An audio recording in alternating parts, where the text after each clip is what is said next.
મોરબીની મચ્છુ નદીમાં ગેરકાયદેસર દિવાલનો મામલો વિવાદાસ્પદ બન્યો. મચ્છુ નદીમાં દિવાલ ચણવાનો મામલો. નદી હોકળા અને પાણીના વહેણમાં વોટર બોડીથી જગ્યા છોડીને જ બાંધકામ થઈ શકે. જગ્યા છોડવાની વાત દૂર રહી, નદીમાં પાણી રોકાય તે રીતે બાંધકામ કરવામાં આવ્યું છે. તંત્રએ 3 નોટિસ ફટકારી, તેમ છતાંય ગેરકાયદેસર દિવાલ દૂર કરવામાં આવી નથી. ગુજરાત સરકારના સિંચાઈ વિભાગના વોટર બોડીથી જગ્યા છોડવાના થયેલા પરિપત્ર મુજબ નદીની પહોળાઈને વોટર બોડીથી 30 મીટર જગ્યા છોડીને જ બાંધકામ થઈ શકે.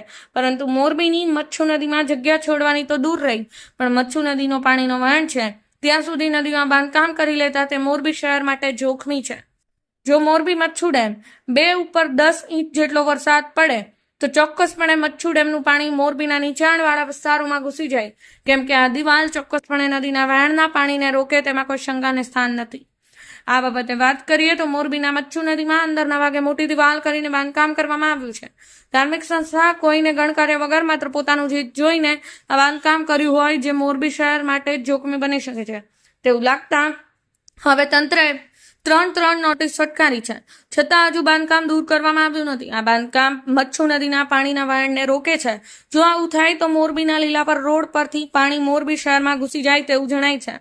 મોરબી શહેરમાં વર્ષ 2017માં જે 10 ઇંચ જેટલો વરસાદ પડ્યો હતો ત્યારે નદીમાં જે ઘોડાપૂર આવ્યું હતું તેવું ઘોડાપૂર હાલમાં આવે તો આ નદીમાં ચણેલી દિવાલ પાણીના વહેણને રોકી રાખશે. તેવું થાય તો મોરબી શહેરમાં પાણી ઘૂસી જાય તેમાં બેમત નથી. જો આવું થાય તો જાનહાનિ ન થાય, પણ ઘરવખરીમાં નુકસાન થાય જ.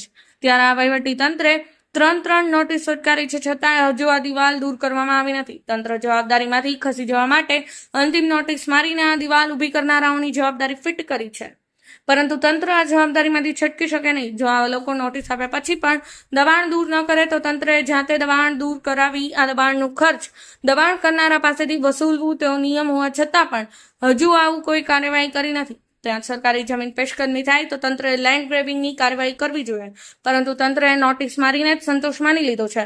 ત્યારે જુલાઈ માસમાં પુષ્કળ વરસાદ પડવાની આગાહીઓ થઈ છે. જો મોરબી મચ્છુ 2 ડેમ ઉપર 10 થી 12 ઇંચ પડે તો આ નદીમાં ચણેલી દિવાલ કેટલું નુકસાન પહોંચાડી શકશે એ તો સમય જ નક્કી કરશે.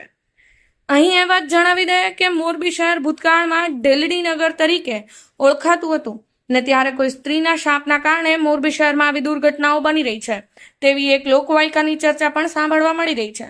આ લોકવાયકા મુજબ દર 21 વર્ષે મોરબી શહેરમાં કોઈને કોઈ દુર્ઘટના બનશે. આ લોકવાયકા મુજબ તારીખ 11/8/1979 ના રોજ મચ્છુ 2 ડેમ તૂટ્યો હતો, જળહોનારત સર્જાયું હતું.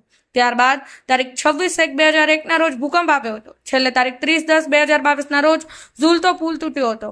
આ 3 ઘટનાઓ 21 વર્ષે બની છે. ત્યારે લોકો કહી રહ્યા છે કે નદીમાં દિવાલ ચણેલી છે તે પણ આવી એક વધુ દુર્ઘટના માટે નિમિત્ત બનશે.